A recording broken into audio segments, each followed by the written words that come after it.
Open Rolling Intentions. My name is Jason. Today we have Aaron and Stuart, and we are doing a review on Heroine, the RPG by Josh Jordan. So we just finished the game, and we're going to talk about it a bit. Indeed. So it's a story. It's basically almost a free-form story game. There is no character sheets. No character sheets. No major hard and fast character-defined mechanics.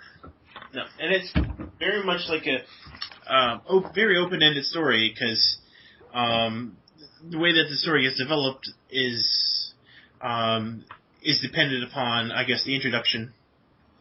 Yes. And then from there, it just goes to what actions happen and what the narrator chooses, I guess, from his list of things that he can choose. I have some pre-designed chapter stuff to pick from, but it's by no means exhaustive. I mean, I specifically went with right out of the book. In order, Through the Looking Glass, Trouble with a Companion, The Dark Place, and Inside of the Lair for my 4 chapters. Mm-hmm. But I mean, they're open-ended enough in design that it's able to fit to just about any situation, right? Right. And I'm assuming that those are just suggestions. They're not really anything that it's not like things you have to do, or are they part of the? First of all, there's 3 different roles to play.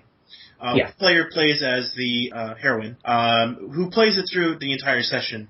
Now, question though, if we were going to play a second session, because we only did a one-shot, yes. Would the heroine change to a different character, or would it remain with the same person, or would it be a different heroine altogether? If we could essentially start with a brand new heroine, or we could move on or continue on the story of your heroine, Liv. Ideally, the idea is that we keep playing the same heroine, same companion, same narrator. The narrator role just changing over when a companion decides to steal a narration. Great. Yes, and that's the other thing. There's a companion, and then there's the narrator. So, yeah. Indeed, yeah. So I talked a bit about Heroine, a little bit, but I guess I could talk about her first, and then you guys can each talk about your individual roles, because I don't think we swapped. So, but the Heroine, like I said, there's no character sheet, so it all depends upon the description you kind of give your heroine, the background, and her daily life. That's your character sheet. And you've got 3 things you can do when a challenges pop up. And generally speaking, the character is between the age of 8 and 18. And it's very much into the tone of, I was thinking Chronicles of Narnia, actually, when I was doing this. Oh, yeah? Yeah. So, but it was, sort of Chronicles of Narnia, Wizard of Oz. There's a real world and then there's an outer world. And you sort of transpire between the two. At the start of it and at the end of it, you come back. And it's almost like a moral to the story type of game. This is what it feels like. I don't know if that's how it's supposed to turn out, but I think that's just how it worked out with us. It is kind of emergent based on the instructions we each get. Yeah, because I guess and the results too. Because I get 3 actions. When a challenge happens, the narrator usually issues the challenge. I guess always issues the challenge. Yeah. I would choose if I want to be heroic, be successful, or take a chance. So if I do something heroic, and if I succeed, and I succeed is you roll 2d6, much like a lot of the Apocalypse World games, and on a 8 or higher, I succeed by doing something clever, daring, or in a kind manner, and that's something heroic. And if I fail, which is 7 or below, I try and be heroic, so I fight to the last, but my efforts are doomed, and I have to lose that situation, and it escalates a little bit. Mm-hmm. So, and the other one is be successful, which means if I pass or fail, I'm successful, but it really depends upon what I do. So if I succeed, which is the same thing with 2d6 with the 8 or higher, I still do something clever, daring, or kind, which means I overcome the challenge in that manner, which is same as heroic. But if I fail, I still succeed, but I do it in a confusing, fearful, or selfish manner. So very much like childlike, or so people kind of look down at you for your actions, even though you did what you felt like you had to do. Very, very, I guess, impulsive, right? And the last thing is take a chance, where it throws you, where the character would throw caution to the wind, on a 7 or higher. So this is like a little bit easier to do. You do it heroically, which I'm guessing is the same as before. Otherwise, what happens if you fail is that the challenge, you have to do something confusing, selfish, or selfish, and then describe the awkward and regrettable action. I'm confused with the take a chance, actually. It's not as clear as the other ones. Well, it's either succeed heroically or fail in your immaturity. Okay. Right. So. Right. Though it's okay. Right. You fail to overcome the challenge, but you do it out of immaturity. Okay. Cool. That makes sense. Right. Well, and that's the hero line. That's basically all I do. I do a couple other things, but we can let everybody else sort of give their idea of what their role was. Mm-hmm. I'll let Stuart go as far as companions for now, I guess. Yeah. So as a companion, I am one of the creatures of the other world, or I guess the companion is a creature from the other world that the heroine is sent into, and it is the companion's role to teach or protect or learn from the heroine in a multitude of ways, and the moves that the companion gets are either get into trouble or help the heroine or remember a way out. I kind of wish there was another option that sort of made them a more... Like, I'm trying to think of a way to maybe, like, influence the world around the heroine, as opposed to open the heroine of new ways to influence the world. Oh, like what kind of an action do you feel was restricted from you? Well, pick a specific thing. Like the make trouble. It's make trouble that either the heroine gets you out of, or screws over the heroine. Yes. Which I understand is sort of the point of the game, but one of the options I wish that might have come up in a 8 or less roll is perhaps a way for the companion to get separated, which I suppose is a way you could cause trouble. Well, that's the thing, actually. One of the separation and injury are both on kind of my side of things. Right. And I can injure or separate on I think on a failed roll I can do that. I was trying specifically not to do that just because there was only the one of you. Right. If there were more companions, I might have done more divisions. Right. Yeah, so like the only other thing is that there's no independency with the companion. Like there is no way for the companion to do anything on its own. I don't think that's quite accurate. There is a couple of ways. It's actually listed in the companion section. Oh. If the companion is ever separated, there's a couple of things that they can do. He actually references them, and I will find that. Yeah, but it's still either helping the heroine or getting into trouble, which puts the heroine at risk. It's done separate from and still affects.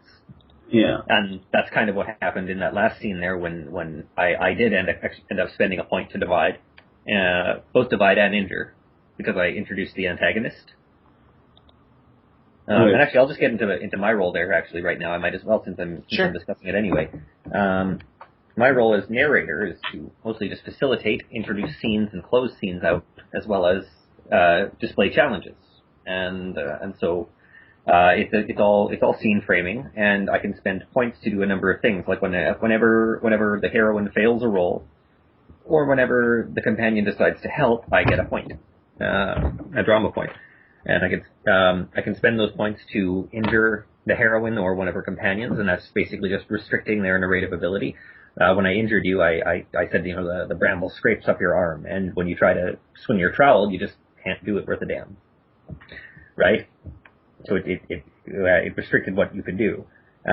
Meanwhile, the other thing I could do, I can spend to divide, and that separates you from one of your companions, or one or more of your companions, really. And they can still, and that's what I did, right? I mean, I both injured you, and I separated Omen from you, but that didn't force any of the other companions to be away, like in the case of Vinny and Tommy. Tomato vine, right? Yeah. I don't know if that was obvious until the very end there. Yeah. I did sort of think about that. Okay. But I did want to get, I guess, Stuart's character involved. So, and I thought since he's the Shadow, then it would make sense for him to be like the Shadow, right? Yeah. But anyway, yeah. So Omen still got to help the heroine in that situation, even though he was completely separated by getting some friends through who would help inspire you. Mm-hmm. The actual the whole Shadow thing came from the fact that you mentioned that Lily was a loner, so the only one she would have to keep her company would be her Shadow. Oh yeah, that worked out pretty good then. Yeah. That makes sense though. So, it's I mean, the book has a handy little flow chart that until you play looks a little bit arcane, but once you're actually playing it, the flow chart works very well. Actually, I have to say, before we started playing, I was reading through the book, and I'm like, this is kind of confusing. But once we actually started playing, I'm like, this is actually extremely straightforward. This is much more straightforward than I thought it was. I don't know if you guys had the same experience. It was a little bit difficult because I have a bit of an issue where I look through the rules sometimes to sort of guide my narration or guide my behavior. Mm-hmm. And the rules didn't really. Not that they didn't support it. It was just very open-ended, right? So therefore, there was no real guide. It was just basically say shit, and then hopefully it makes sense enough that people can add on to it. Yeah. Stuart, did you have more to say on the companion role there? I just wanted to say that there are things listed that they can do when they're separated, which is you can either bring in a minor character that will just show up for the chapter, which that's one of the things I like about the companion is the companion has semi-narrative freedom, I guess I could say. Yeah. In that they don't actually have to be there to add something into the story. They are essentially as many characters as they want. They just have to. There's just one main character and then a bunch of minors. And that sort of reminds me of another game. I don't know if you guys played Spark yet.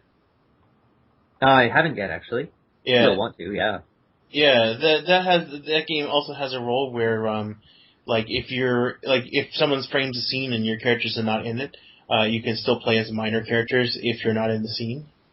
So that mechanic is a very good way to keep players involved, and so they're not all sitting on the sideline doing nothing. Mm-hmm. Yeah, absolutely. Yeah, and meet my friend Pete the Ninja. Yeah, that's a fantastic line. Jason, I don't know if you read the companion section, but there's actually a fair amount of detail there, but it's really, really cool. I haven't yet, no, personally. But anyway, I mean, all of this actually Yeah, and especially your comments there about it not giving you a lot of advice on how to play your character. I think, like, I don't know if you guys know too much about the concept of the fruitful void, but I think there's actually a really, really good one in this game. It doesn't actually give you a lot of advice on directly making that moral placement there. Mm-hmm. But I mean, I think it kind of tricked us into making a bit of a moral story there. Yeah, I mean, the very specific options it gives us, right? I mean, I can injure you, I can divide you, I can offer choices, and I can introduce helpful little events, which I did each of those at different points. And my challenges have to be in very particular ways, and my narration has to be in very particular ways. I have to narrate confusion, fear, and temptation. Right. Yeah. Well, it seems like the narrator has more of a focus, with the heroine actually sort of heroine, sorry, has to sort of be guided by the narrator. Well, yeah, and I think that leading actually really pushes towards that kind of confused moral area, right? It does, yeah. And then, I mean, you've got the options to be successful, be heroic, or just take a damned risk, right? And all those options really play into that kind of a feel, no matter how it works. Meanwhile, the companion can only either be a damned nuisance or be a fantastic help, which again just plays into that story there without actually directly calling it out. The other thing is that I wish there were, like, different effects on helpful, because, like, there's different versions of, or there's different forms of help. Like, I like the spend a point and get two, mm-hmm. but I wish there was a couple of options to either, like, spend more points or to have to roll. Mm-hmm. I'm not really sure what the results of that would be. Like, how many, like, maybe, like, for 1 point you get +2 the heroine's roll, 2 points is +2 and narrate something helpful into the scene, something like that. I think that has a lot to do with the game able to handling up to, like, multiple players, right? So then everybody probably got their own sort of motives of what they want to do in a certain scene. Yeah, that is probably something to do with... Also because if you had a lot of things like that, you'd have a lot of people just narrating their own stuff with a lot of points. Is it hard? Yeah. Mm-hmm. Anyway, I actually really like this. It's nice, it's simple, and it's short, actually. It's really short. It plays out fairly quickly. I mean, I can see it taking a bit longer with more people, but not excessively. No. Yeah. All in all, I think it does what it does well. Yeah, no, I agree. I think that I'm not too sure about the narration. Like, I've seen the options there. I don't know if you could have more room for more narrative options. If all you get is confusion, fear, and injury and separation. Well, confusion, fear, and temptation are my three themes that I'm supposed to push, one per scene. And I think I did actually... One of each. I think I did confusion, fear, and then temptation. Yeah. And I thought that had a nice little arc to it.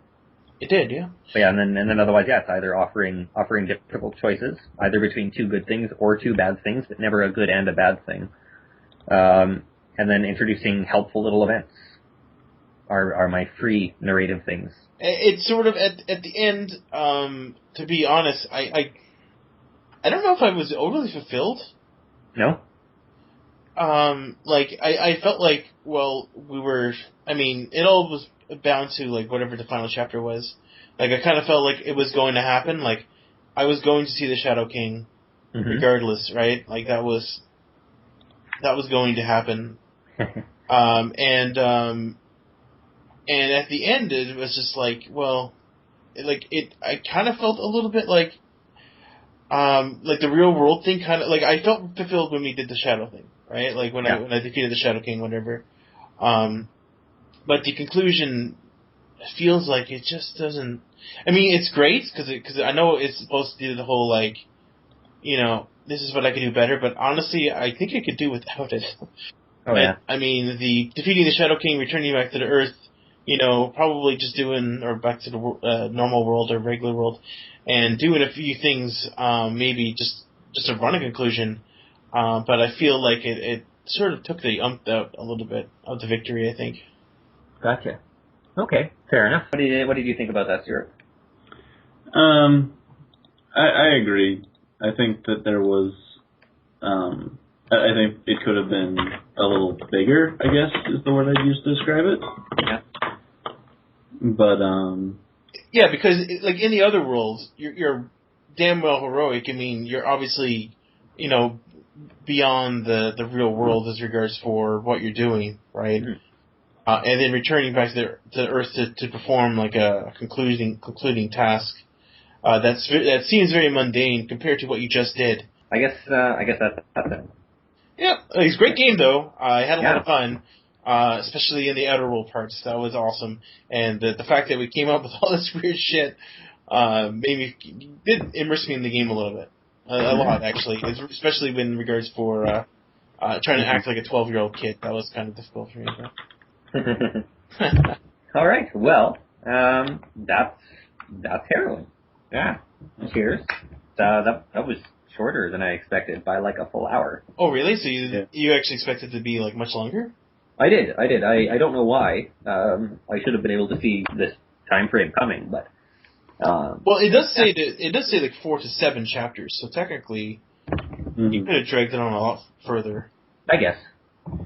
You know what it actually reminds me of, Aaron? It reminds me of playing Mystic Empyrean with 3 to 4 people.